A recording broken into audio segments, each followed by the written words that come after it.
What's up, guys, and welcome to the New to the Game podcast. This is Ben Schneider, and I'm here with our co-host Chris Olson. And we wanted to make an episode today. We've been a little bit slower with the episodes coming out recently, just because both Chris and I have been kind of in wild places with our businesses. We're both experiencing so many constant changes and pivots and improvements and optimizations, and we wanted to be able to just have an episode to more or less fill y'all into what our businesses are like in the day to day. So Chris has been in business. How many years have you been in business technically with Northwest Moss Removal? Oh, yeah. So I have owned Northwest Moss Removal since 2021, so 3.5 years. The company's been around since 1995, and then my previous company that I closed down last year was started in 2019. So I've been in business for 6.5 years, Northwest Moss for the last 3.5. But the company's been around for a while. And then on my end, I've been in business for about 6 years now. So we're both a little bit beyond that, we'll say, the new to the game phase. We're both kind of I would say a step or two maybe beyond that. But I think it's important. My perspective on it was this. When we were talking about getting this episode and creating, this is probably going to be a little bit of a longer episode because it's going to be much more conversational. The thought process behind it was to have an episode where we could more or less talk high level about where we are today in our businesses. Like, what are some of the evolutions that we're experiencing that not only we could talk about it in a this is what we wish we had done differently format, but like today in our business, what are we doing now that are things that maybe we could have done many years ago when we first started our business? Or what are the types of challenges that we're facing today that are still super relevant no matter the stage of business that you're in? I think my perspective on it was that there's a lot of times where, as I was going through the different miscellaneous hurdles and challenges within my own business, there was always this like ever present, ever looming sense of like, maybe, hopefully I'll get to a point where this is not a problem anymore. Or maybe I'll get to a point where I don't have to wrestle with like the negative feelings about myself as a business owner, or maybe the negative feelings about my decisions as a business, like, oh, I'm going to get so good at making decisions one day within my business. And while Chris, I'm sure you can agree with this, while there is some degree of truth, like you get better at the game, like you more you practice, the more you fail, the more you learn, the more you have successes, you do start to develop certain skills and abilities within this. There also is a very true reality where it's like you still kind of have to suck it all the time, and you still have to go through a lot of the hard all the time, and you still have stressors, you still have to manage your reputation, you still get stressed out by this type of stuff. It's just the dynamic is a little bit different. But yeah, so on that note, I thought it would make sense essentially, and Chris, I'll kind of let you open here, talking a little bit more about if you were to describe your business today and maybe what the past 6 months or so, I'd say that's probably a good timeline. Maybe you could say a year if you wanted to. What has that looked like for you? And how would you describe some of the evolutions that you've experienced just today in what your business, and maybe even start with just a light introduction of essentially what it is that your company does? Yeah, man, there's so much to unpack when we're talking about this topic. But the biggest thing that I think has changed in the last 6 months, especially, but the last year or two, is I've changed completely the way that I view my company. So for the first 5 years that I owned my other company, and in the first couple of years I owned this company, because there was a couple of years of overlap, obviously.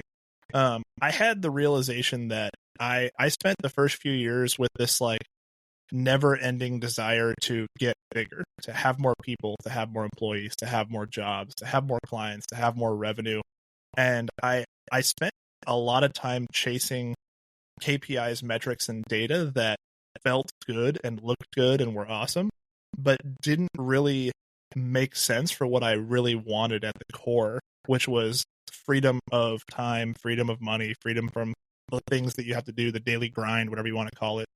And I kind of always had this idea in my head of like, if I just get to this much revenue, it'll mean this much profit. Or if I get to this many crews and this many jobs, it'll equal this much profit margin at the end of the year. And I spent too much time looking at metrics that didn't matter. And I spent too much time looking at the big picture and not enough time looking at the bottom line, the scalability, the systems, the things that really build the foundation long term. So I've kind of talked about it in previous episodes, but my mentality the last 6 months has really been, how can I build the foundation of this company for the next 10 years, 20 years, 30 years? Because I want to treat my business as if I'm going to sell it someday, but knowing that I probably won't. I want to treat the company in a way where it's not just me and a bunch of guys doing jobs. I want to build the systems, build the foundation, pardon me, build the business in a way where it's sustainable.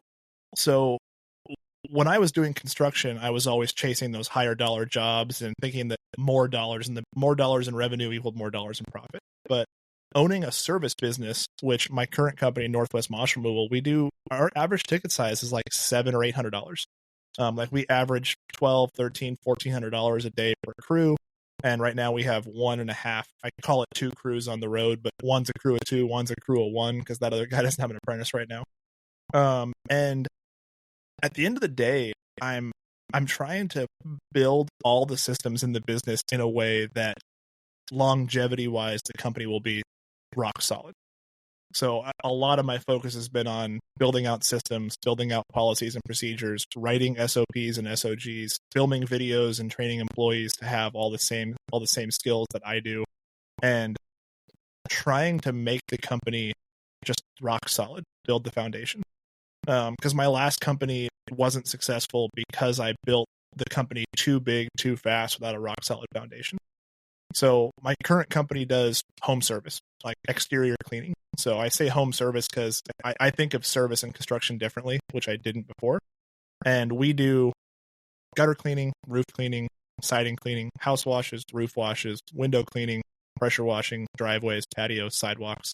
We basically are a maid service for the outside of houses. And we do so much random small jobs that it feels like no big deal. Feels like kind of a basic, easy, simple thing. Feels like something there would be a lot of competition in. But the reality is we are doing really well, doing all these small jobs. And I don't really miss the days of trying to sell, like trying to chase, spend hours and hours and hours trying to chase that 6-figure sale for that big, like 70, 80, 90, $100,000 job. That in reality, my guys will be there for a month and I'll be lucky to make $10,000 in profit. Whereas I would much rather chase 100 easy sales that all equal $1,000 in profit or $100 in profit or even $50 to $100 in profit and end up with the same margins at the end of the day, but with way less stress, way less gray hair, and a business that is easy to train employees to do the work, easy to hire and retain and train office staff for, and will be sustainable long term. Yeah, I feel like that's like such a, I don't know. You and I have gone through similar evolutions in both of our businesses because we just were surrounded. We've talked about this before. Like we were surrounded by that culture of just like hustle and grind and like manifest your goals and say, I'm going to be a $4 million company. And suddenly the next year you're going to be it apparently. And I don't know, it got me to a place where I was kind of just burnt out by that. I realized that every year there was just this perpetual state of trying to shoot for the moon, missing and not landing very high at all, and then feeling super disappointed like a failure, and just like always just stressed to my core about all of those things. And it's been similar for our business over the past couple of years. I started a pivot about 2 years ago, and this year has just been more or less like really getting dialed in with it, of shifting away from that mentality of trying to picture my business being this like massive thing that I could build and scale and all that sort of stuff. And it's not necessarily that my desire from it being that has changed per se. It's that sort of the way that I see the path that I'm actually looking at in order to be able to get there is so much more in line with what you just described. It's not overly complex. I mean, there's complexity in it, but so much of it has been less about, okay, I need to take these massive leaps and bounds in order to get there, but rather we're taking an extremely systemized approach to every single layer of our business, like the building out of SOPs, the standard operating procedures, the building out of an employee handbook, making sure that like we have a well laid out, well written sales process, because in order to have structure as you get to those further points where you start to deal and be receptive to a lot more, whether it be dollars or projects or people, whatever it is, if you find yourself trying to do all of that, every experience that I ever had, the more that I tried to do without trying to, my perception of it was essentially this: I'm going to cast as wide a net as possible, and I'm just going to field it the same way that I've fielded it for the years leading up to it. I was trying to operate like a $1.5 million company as a $500,000 company or a $200,000 company. Mhm. And the reality is like, you can't operate a business. You could try, but normally what you find yourself doing is that you're working 80 hours a week. You're stressed to your core. You're never seeing your family. You're not experiencing any freedom. And then don't have the necessary discipline in place to manage your financials well. And essentially you're just creating this perpetual cycle of drowning. Mhm. So yeah, the just like the overarching investment into structure and the attention given to like, I'm putting this building block in place now because I know that this building block is going to be something that's going to essentially remain no matter how big my company gets. Now, I may have to come back. I might need to apply a fresh coat of paint. I might need to touch it up every now and then. But it's not like I'm having to recreate our entire system every time we take a leap into the next category of business. What do you feel like? I mean, in that process, that is not an easy thing to do. And I can very much say that I've hit a ton of obstacles along my way. What do you feel like? Because your past 6 months have been so many different revolving doors of things that you've had to do and changes you've had to make and different principles you've had to apply. What do you feel like some of the biggest setbacks and obstacles that you've faced along the past 6 months that have kind of put you where you're at now? Man, I mean, I think one of the biggest things that I'm struggling with right now is I have an amazing crew in the field, and I know that they are good at their job and they're successful at completing jobs. And a lot of the changes that I'm trying to make, things that I'm working on, things that I'm working through, I have this like innate worry in the back of my head that when I roll out like a new software or a new procedure or a new policy, that they're just going to be upset about it. That they're not going to want to do it. They're going to want to keep doing it the same way they have before. And like it's the classic like, hey guys, here's the new policy, and they all roll their eyes and do it the same way they were doing it before. Or hey, I want you guys to use this system instead of this system, and they don't want to. They want to do it the same way they did before. And the reality is every change I've rolled out has actually been well received. Like a great example is like before we hit record, you and I were talking about how for the longest time, I mean, when I bought this company, it had been in business for 20 plus years. And for the first 3 years I ran it, I only had a handful of employees in the field. And we've always used Facebook Messenger as the group chat for like the owners, the office folks, and the folks in the field to communicate back and forth. Like one crew saying, hey, we're going to be late on this job. Can you guys bump over to this one? Hey, we're out of chemicals. Can you order more? Hey, so-and-so needs this. This customer is complaining about this. Can you call them? Like all that random day-to-day communication. And I set up Slack for me and our VA to communicate, and I realized I was like, man, this is so much more streamlined, professional, has so many good features. I want to make this the communication platform across the board for everybody, including field staff, including office staff, me, my wife, the VA, anybody in the future I hire in the office, plus all the field crew. And in my head, I was like, man, they're not going to want to download another app. They're not going to want to learn this. They're not going to want to do this. But the reality is I set it up. I added them all to it. I sent everybody a text saying like, hey, this is the way we're doing this now. Sign up, get registered, have it done by Monday. And I sent that text out on Saturday, and every single person enrolled, set it up, and got in there on Saturday. None of them put it off. None of them skipped it. I wasn't harassing anybody on Monday to get it done. It was just done. Even the part-time guy that is a firefighter I know who works like a day or two a week and has a full-time job somewhere else, he even did it on Saturday before everybody else did. And at the end of the day, I'm like, man, I definitely have some head trash about wanting to roll out new things and build the company, because I think that I forget sometimes that a lot of my employees have just as much desire as I do for us to be viewed as a more professional, more put together, more streamlined company. Because like the difference when I implemented House Call Pro and I set up all these automated reminders, texts, follow-ups for customers, both estimates and jobs in the field, is I get compliments all the time from clients about like, oh, you guys have such good pre-job communication, or you guys were so easy to work with. And little do they know, like 80% of it is automated. Like I only Yeah. physically or manually text a customer like once in a while, but like a customer on average from the beginning of reaching out to actually getting an invoice gets like 10 automated reminders. They get automated follow-ups at 1 day, 3 days, 5 days, 7 days, 14 days for an estimate. Once they approve it, they get a notification the estimate is in approval status and waiting to be scheduled. They get a confirmation text and email when the job is scheduled and with the date and time. They get a copy of the estimate. They get a copy of the invoice. When the crew clocks in the morning, they get a notification the crew is on the way. The notification that they're on the way comes with a link to a live GPS showing them how far away the crew is from showing up at their door. They get a little picture of the crew lead saying like, hey, this is Dylan. He's going to be at your house in 20 minutes. And then they get a notification when the crew is finished. And then they get a notification when they were sent an invoice. And then they get That's a review crazy. request at the end of it all saying, if your experience was good, leave us a review. Which, by the way, that review link, when I started using House Call Pro, we had 20 reviews on Google. And as of today, we have over 80. Wow. So we've wild. we've landed 60 additional reviews on Google in the last probably 90 to 120 days.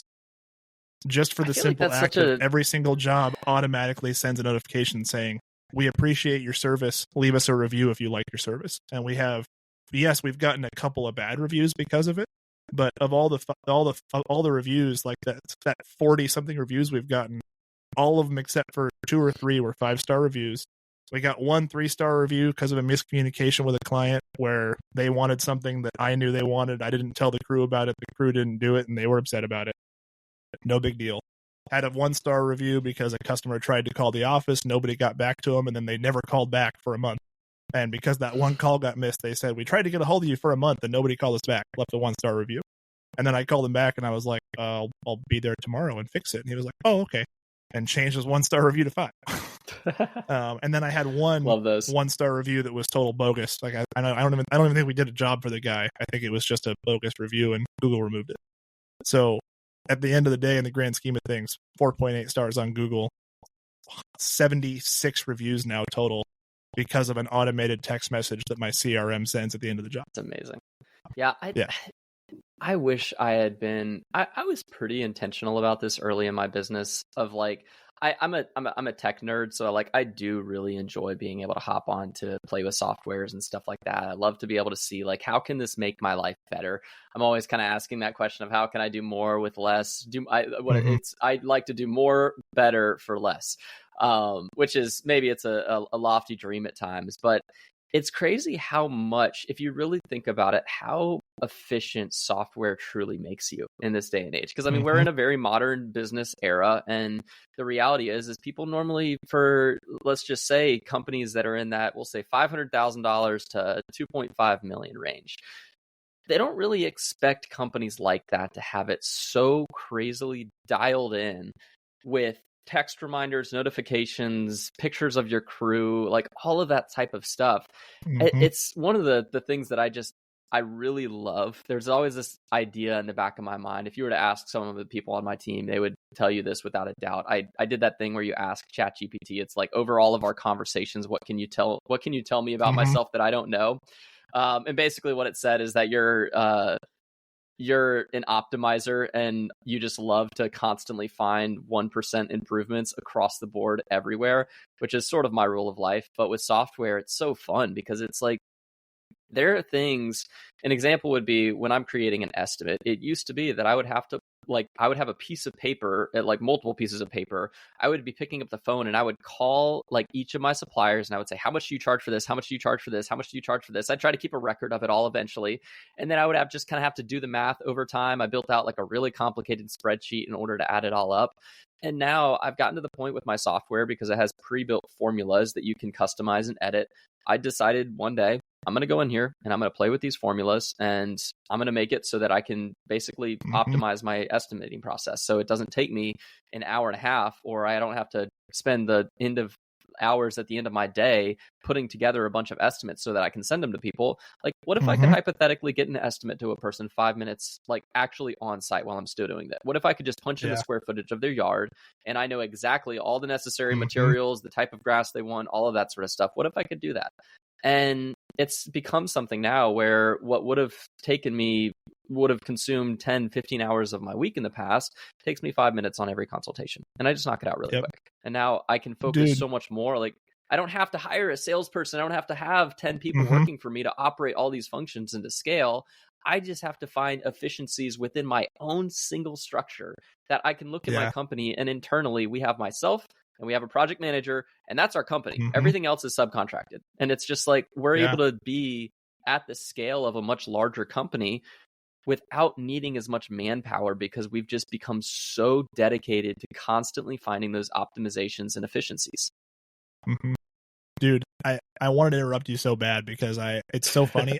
When I was on JobTread, because JobTread is what I used in my old construction company as well. Yep. And I had the exact same experience where for the first year or two I had JobTread, I never used the estimate templates. I never used those like pre-made, pre-cut templates, because in my head I told myself, decks are too variable. You can't possibly do square footage pricing with 5,000 different materials. But when I hired my salesman full time, I was watching him spend 20 freaking hours a week just sitting there typing individual freaking estimates all day long. And I was like, okay, this has got to stop. I got to figure this out. So I sat him down and I was like, here's the deal. JobTread has a template feature.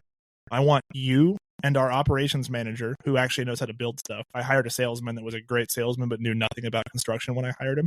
So I said, go get Jake, who builds stuff for a living, bring him in here, sit down and spend the next 3 hours building out a template for everything you possibly can that is the same on every deck.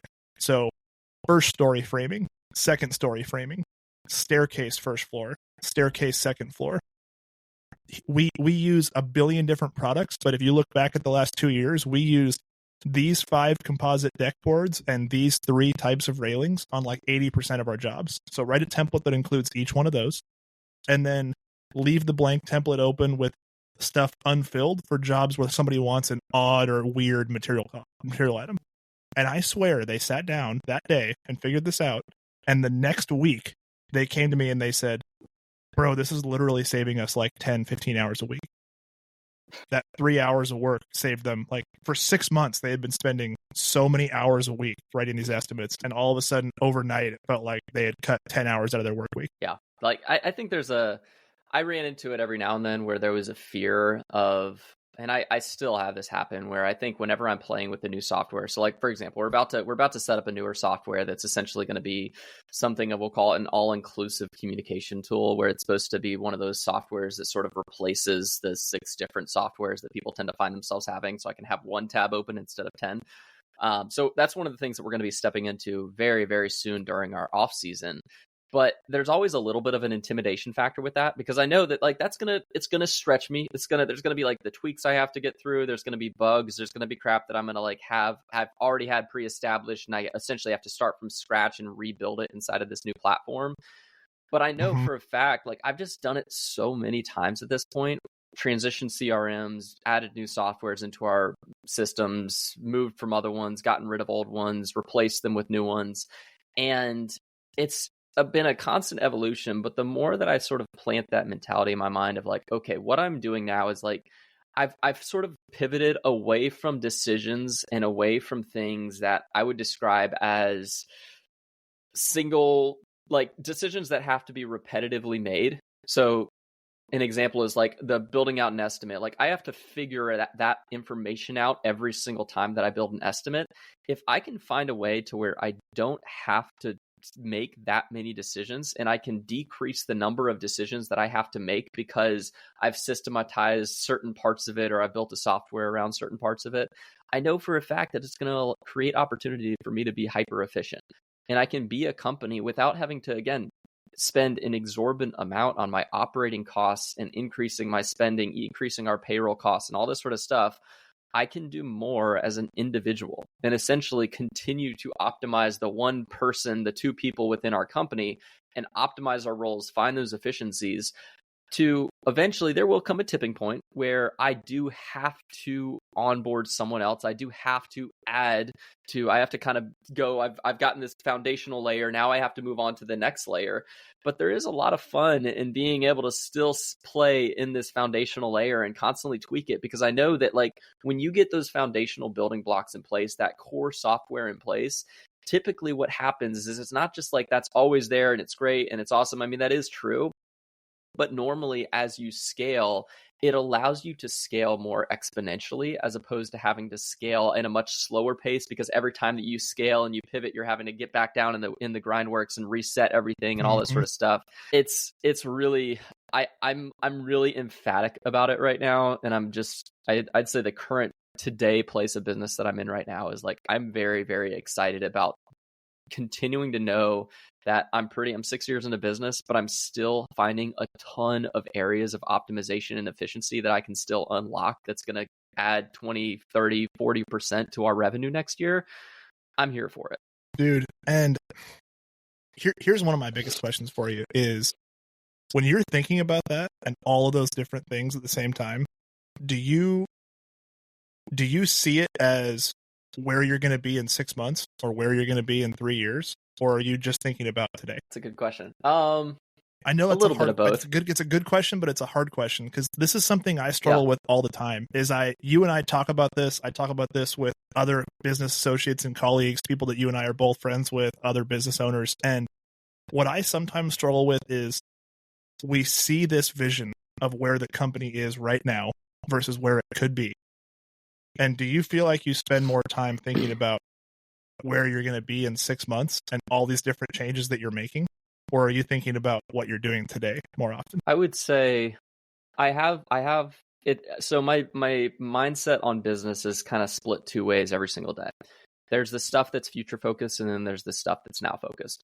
The stuff with now focused is so like repetitive to me. So that's me going out and hunting down sales. It's me going and running an appointment. It's me picking up the phone and answering a phone call. It's me replying to an email. It's kind of the monotonous, just daily stuff that I don't really see that as like new and irregular, unless every now and then you get even when you have a client concern or something you need to address, I'll address it in the moment. If there's an employee concern or a subcontractor concern, you address it in the moment. But I don't see those as like crazy irregular problems anymore.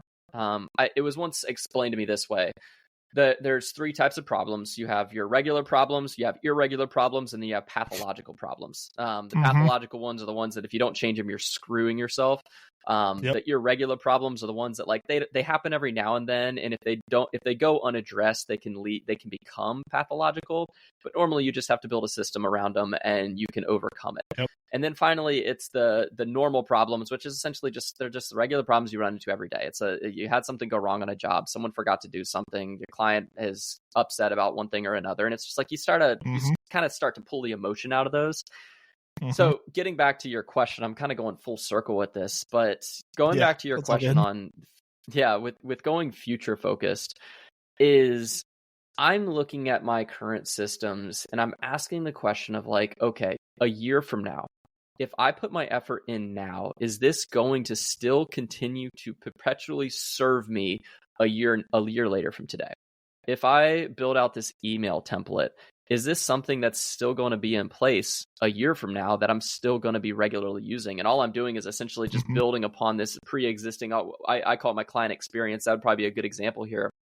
Like if I have this automated email that goes to a client, maybe if I'm playing with Calendly and they book an appointment with me, do I have an automated email and do I customize that email that's going to send to them before I'm headed out there to remind them of the appointment?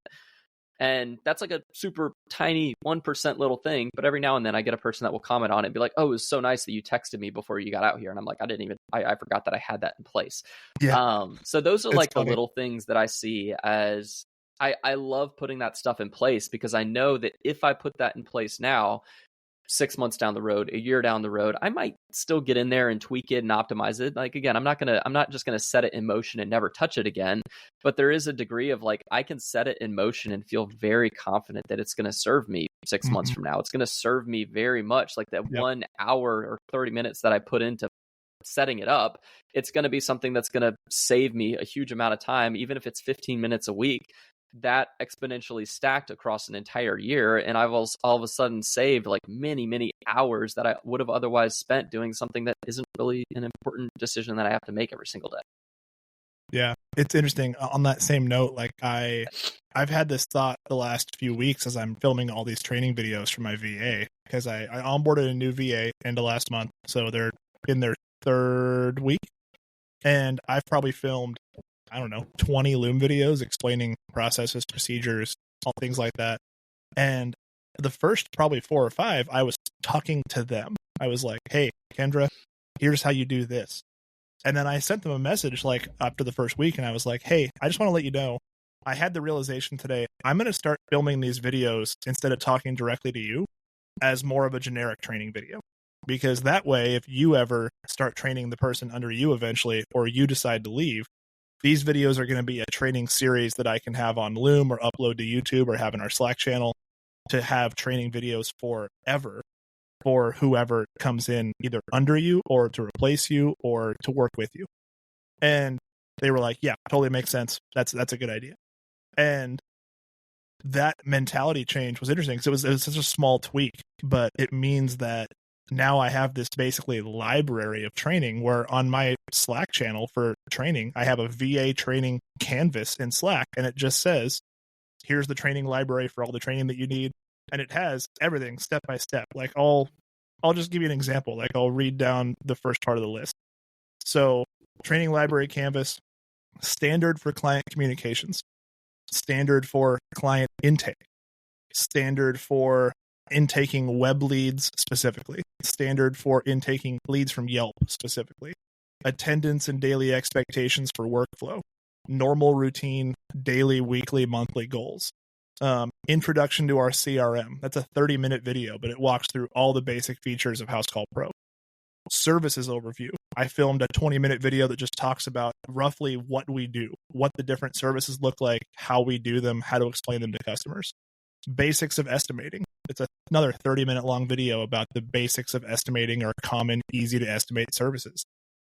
Introduction to our phone system, introduction to our texting and chat system, how to add sales tax rates in the CRM. And then obviously some of them are really specific. Like this is a 3-minute long video and a 1-page SOP on how to add a sales tax rate in Housecall Pro so that it correctly syncs to QuickBooks when you don't have that rate in Housecall Pro already.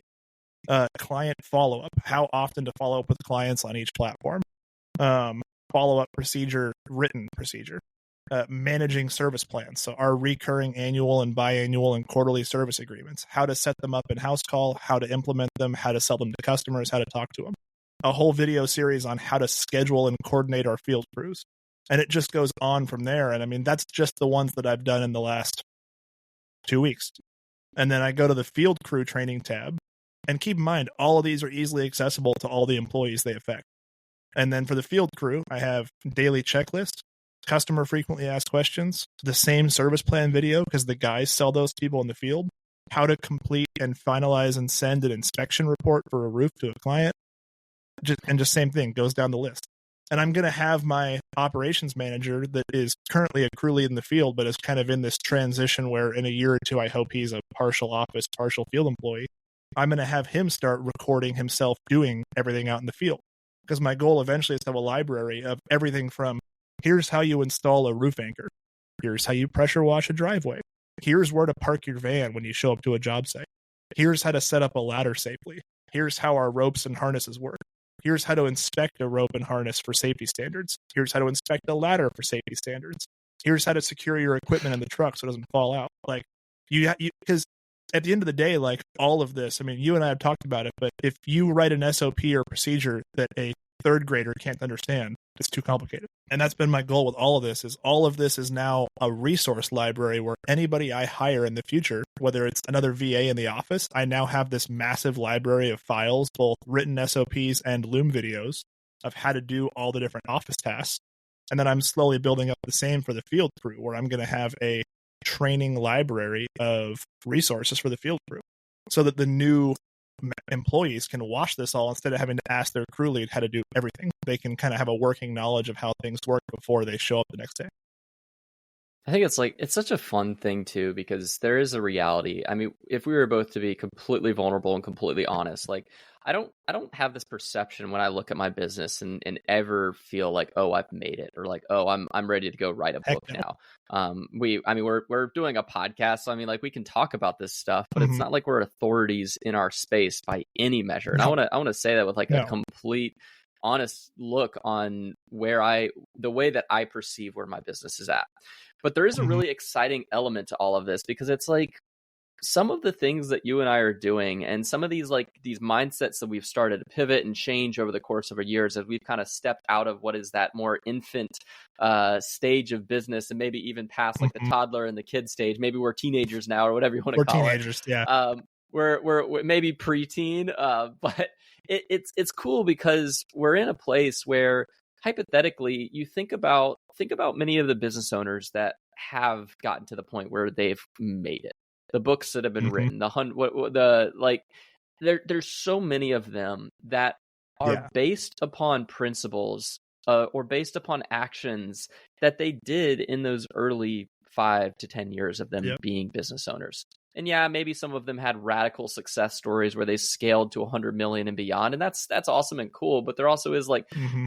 even if what we're doing right now allows us to scale to 5 to 10 million, those are Mhm. still really incredible companies to be behind. Like, those create Yeah. amazing livings for our family. And it also allows us to kind of lay Yeah. out the framework to be able to, the way I described it to someone, I was talking to a guy, sort of playing a mentor role for me recently, of just kind of giving me a lot of business feedback and advice. He operates at a far, far higher level, at like within working with private equity companies and helping small businesses like mine scale in a direction to where, essentially, if they want to sell their business, they can. But Mhm. a good way of describing it is sort of the desired outcome for a business should not necessarily be a dollar amount. It shouldn't necessarily Nope. be, okay, I want to have this number of dollars coming into my bank account every single month or whatever. And like, obviously, that's all of that is good and well. I want to be totally fair Mhm. there. But the perspective shift for me has become one of, I want to develop my business to a point where I actually have the freedom of choice to be able to determine the future of my company. I think a Yep. lot of us feel as if we have some of that autonomy, but at its core, if the economy were to take a harsh turn, Mhm. we'd find ourselves screwed and we wouldn't be able to do anything with it. Or if we were to try and sell our Yeah. business today, our best bet is selling it locally and making 250K off of it or something like that. And yeah, okay, that's great Mhm. and all.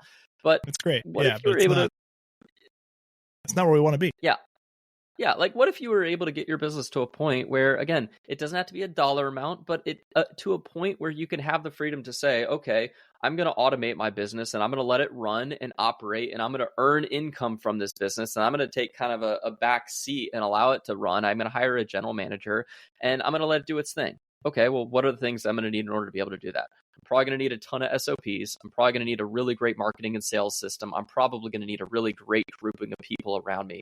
And I'm going to have to still make sure that our customer experience is optimized and super well built out. Like, there's some kind of foundational building blocks to that. And the same could be said of, okay, well, what if I want to sell my company? Maybe my company gets to 5 million and I want to sell it to private equity. Well, what is private equity looking for? Well, they're probably Mhm. looking for something that is extremely autonomous, something that has extremely good people inside of it, but also really great systems built so that when they get in there and they start Mhm. dumping money on their marketing machine, that machine can still operate in a very smooth and efficient fashion. Because at the end of the day, everyone who is interested in business is trying to make money and establish some degree of autonomy or freedom with it. So I don't know, all of those mindsets, the more that I start to plant my feet in that and stop thinking about my business from a $250,000 a year revenue perspective, and start thinking a Mhm. little bit further beyond, and like, what are the decisions that I'm making today and the contributions that I'm making with my time today that are actually going to contribute to that true ultimate vision of maybe where I would like to be in my life, or what I would like to do with my business in 5, 10, 15 years, or even less or more than that. Yeah. So this is something I was thinking about on. This is a good spot to pivot, I think. So just for giggles, I've heard about that trend you were talking about on ChatGPT, where you say, for all of our conversations, what is something that you can tell me about myself that I didn't already know? And I actually haven't done it, so I did it like 20 minutes ago while we were talking, just out of curiosity. And it's funny because what we've been talking about for the last 20 minutes is very relevant. So I'll read you the response and then we can talk about it because I think it's kind of funny. Hit me So with it. I asked ChatGPT, I said, from all our conversations, what is something you can tell me about myself I don't know? And it says, based on what we've discussed, it seems like you're a thoughtful leader taking deliberate steps to create a positive and inclusive environment for your team, even the ones that are remote. You're mindful of respecting individuals' desires and goals, providing financial support through bonuses, and considering employees' living standards. You're someone who's committed to continuous improvement and efficiency, from investing in tech tools to streamline your operations to exploring software solutions that help centralize management of your devices and employees, and not just thinking about the present, but how your decisions will impact your business and lifestyle in the future. In a way, you're building not only a business, but a framework of values and thoughtful practices that support those around you, both professionally and personally. So a thing you might not fully realize is that you're setting a foundation for a very human-centric business model where trust, respect, and efficiency are intertwined. That's awesome. Yeah. I love that. Isn't that freaking wild?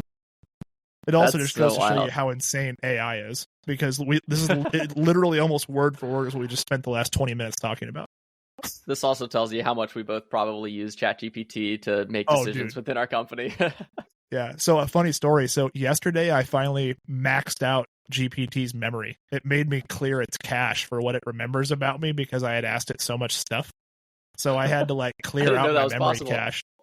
Yeah, apparently I've used it so much where like ChatGPT has a feature where it remembers specific snippets of your conversation with it that help it understand you as the user better.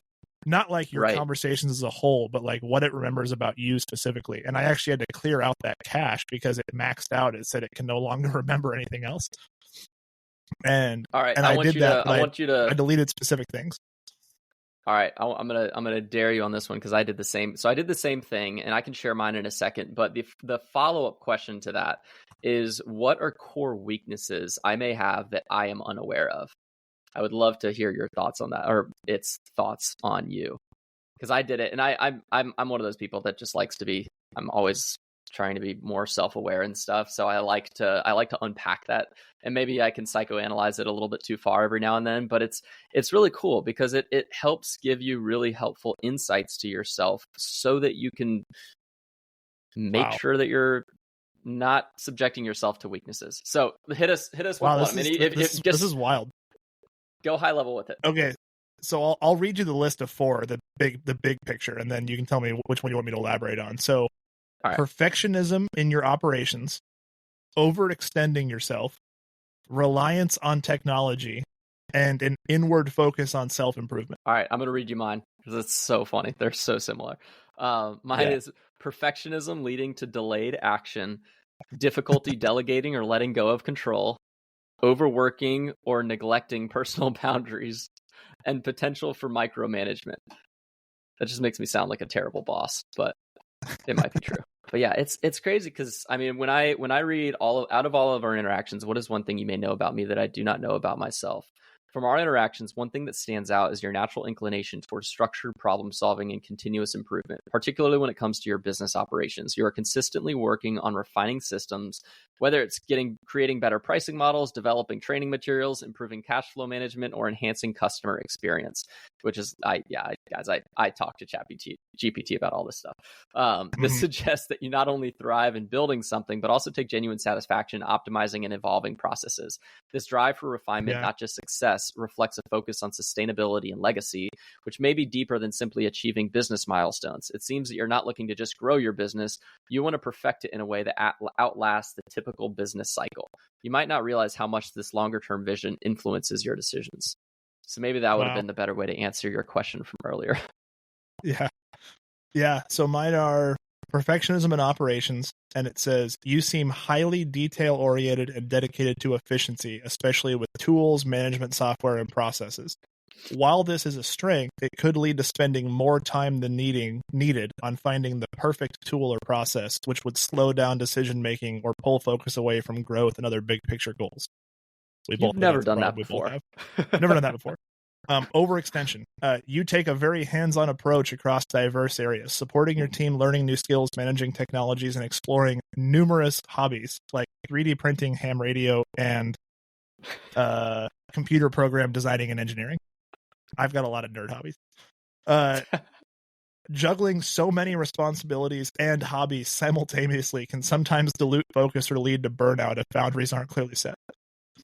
Reliance on technology. As you increasingly integrate technology solutions for both personal and business needs, there's a potential for over-reliance. In particular, this can create a bottleneck if systems go down or change. A possible risk is depending too heavily on tools and software for organization and efficiency without equally developing manual backups or flexible tech-independent solutions. I agree and disagree with that. I think that at the end of the day, we could run the entire company from my smartphone and an Apple Notepad, like both of us know.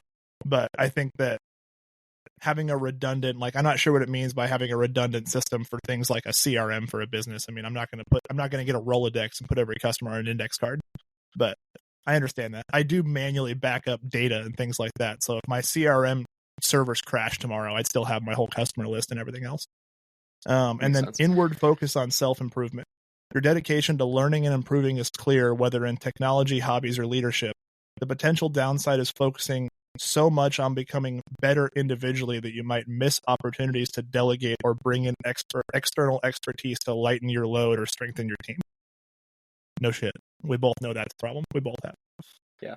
Although I feel like you're currently mitigating. I'm currently working on that with a VA. That's ChatGPT isn't giving me enough credit. Apparently, I'm talking to Loom too much and ChatGPT not enough, because I've literally spent the last 3 weeks delegating as much as humanly possible to my new assistant. So yeah, let's be honest. I think both you and I can agree with this, and our wives would probably very much agree with this. Is that we tend to go through a personality evolution like every 2 to 3 weeks based upon how we manage our business. I feel like that's like a big thing that I would say, kind of sort of circling back to where we started a lot of this conversation about where are we at in business today? Maybe how is it different than like, where is the person who is new to the game? Where are they at? And I feel like a huge amount of what I would describe it as is this omnipresent commitment to improvement. And that can be the 1% gain mentality, where it's like you're 1% better every single minute.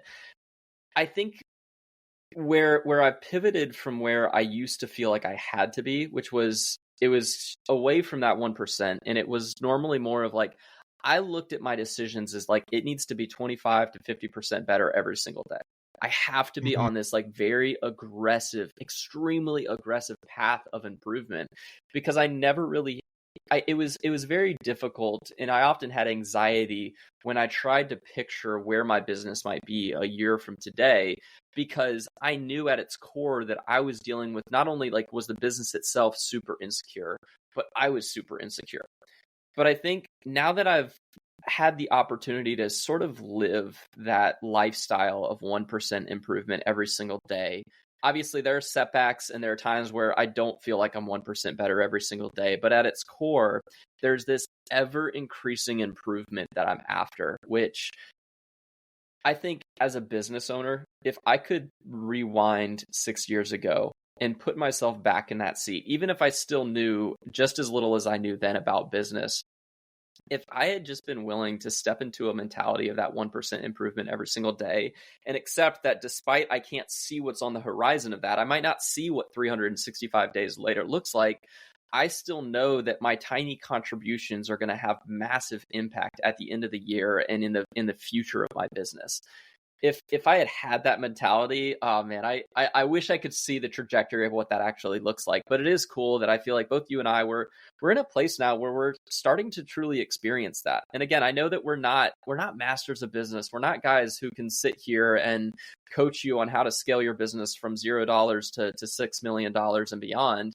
But I think that there's been so many lessons that we've learned along the way, and that constant commitment that we're at, where as young individuals, and I don't want to say this probably is going to sound some degree of arrogant, but at the same time, I think as individuals, we can finally honestly look at this and see the math equation that unfolds when you start super small and you hyper focus on the small stuff and you accept the fact that you can't do everything in a single day. But if you can just do one small thing every single day, that it's going to lead to a future where if the math plays out, and assuming nothing crazy happens and the economy doesn't just go to the absolute dumpster fire, like we'll be in a pretty reasonably good place as business owners. may not be 10 million, it may not be 100 million, but it also could very well be that our lifestyle is substantially improved from what it is today to where it is 365 days from now. Yeah. 100%, man. 100%. So I don't know about you. Do you have anything else you want to contribute? I feel like this would be a good stopping point. Sorry, I had to pull my head away from my mic. I feel like we're at a good stopping point. I feel like you and I could. I love this format. For those listening, me and Ben chatted about this for a while. About, are we going to keep doing just tactical episodes where all we do is give advice or talk about a specific topic or give more tactical advice for new business owners, or are we going to do some of these more conversational style episodes or interview guests or other things like that? And I think what we've settled on is we're going to do at least one of these more like conversational business update where me and Ben are at, what we're working on, what we're thinking, both personal and business. We're going to do one on a regular basis. The cadence is yet to be determined. Might be once a month, might be once a quarter, might be whenever we feel like it. We're not sure yet. But you can expect to get one of these every so often and kind of hear about what me and Ben are working on, where our businesses are at, what we're thinking about. Because I think it provides good context for those of you guys listening to know when me and Ben are talking about, like, hey, have you considered hiring a VA? Have you considered using a CRM? Have you considered automated text marketing? Like any of these things that we talk about in our tactical episodes. And I think it'll give you more context about why we are passionate about those things and why we are thinking about them and why they're on top of mind for us. So if you enjoy this and you think it's pretty cool, definitely leave us a comment on YouTube or on any of the podcast platforms. Or if you're in our school group, mention like, hey, that was awesome. Do more of those. And if you guys love it, we'll do more of them. And if you hate it, we're probably still going to keep doing it because it's really fun. Yeah, if you all hate it, we're still going to do it. So I apologize in advance. Yeah, and at the core, I mean, the entire essence of this podcast and why we're doing this is because, I mean, one, it is really fun. I think we both just really enjoy it. It gives us an opportunity to kind of word vomit some of what we think about with our business and what we think about for business principles and overarching things. But a huge part, I guess, that I'm really passionate about for this is because I wish sometimes that I had that opportunity when I was early in my business to just sort of be able to hear and listen to what other people are working on in their day-to-day as they're operating their businesses. And again, it doesn't have to be super advanced or super complicated, but just to be able to realize again that you're like, there are people every single day that are going through these processes and making these decisions. And there will become points and times where I'm going to listen to these episodes a year later, and I'm going to be able to acknowledge little pivots and tweaks that I've made in my own thinking. And that's sort of the natural evolution that I think everyone needs to be able to walk through as a business owner, because it is painfully hard, it's painfully difficult, but it's always evolving and improving. And it's one of the joys that I find in business. I love it. I would not trade it for a single thing. I would not trade it for any other career, because it's a really, really fun process. And being able to experience these types of challenges and these hurdles and these obstacles and see it through on the other side and see how you've grown, not only just as a business owner, but like as a human being, is an awesome experience. So yeah, expect more content like this, but also we're still totally going to be able to get tactical with a lot of this stuff. There are so many little things that we love to contribute to when it comes to seeing those smaller businesses and the little things they can do to improve upon. But this is us recognizing that there is so much to business and there's so many conversations to be had, and just for y'all to be able to experience and see what it's like where we're at and where we're going and where we've been is a really fun conversation.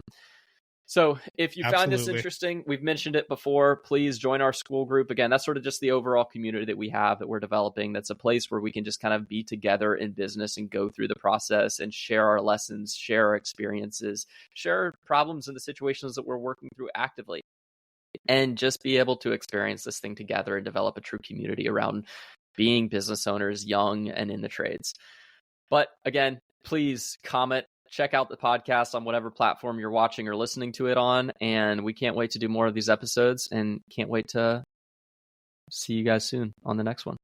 Still working on the closing out part. We still need a catchphrase, but we'll figure that out on the other side. We need outro music too, like all the Big Shot podcasts. Yeah, Chris, I feel like you're much better at the closeout than I am. I tend to just ramble on, and if I continue to ramble on, it's just going to be an ADHD tangent. You're much more concise with your closeout, but again, That'll be our next 1% improvement that we'll make for the podcast. Yep. All right. This has been New to the Game with Chris and Ben. Join our school group. We're on YouTube, Apple, and Spotify. That's it. Have a great night. Bye.